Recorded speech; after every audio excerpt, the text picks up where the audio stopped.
आजचा दिवस ना थोडासा वेगळा आहे. रोजचं काम, क्लिनिक, पेशंट, स्वयंपाक या सगळ्यातून थोडासा वेगळा वेळ स्वतःसाठी काढायचा होता. त्यामुळे एकच उपाय सुचला, चला देवदर्शनाला. कधी-कधी मनाला ना खूप मोठ्या डेस्टिनेशनची गरज नसते. फक्त गाडी काढायची आणि निघायचे. चला आज आम्ही आलेलो आहोत श्री क्षेत्र भुलेश्वरला. सासवडपासून फक्त 25 ते 30 किलोमीटर अंतर, म्हणजे फार लांब नाही. पण निघताना तयारी अशी केली जणू महाराष्ट्र दर्शनालाच निघालोय की काय.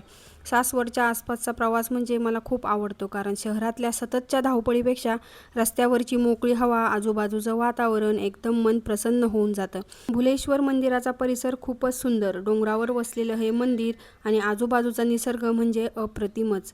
मंदिरात मस्त असे दर्शन घेतले, गर्दी तर अजिबातच नव्हती. बाकी बाहेर आपण कितीही प्रॉब्लेम घेऊन फिरत असलो तरी देवासमोर गेल्यावर मन शांतच होतं, नाही का?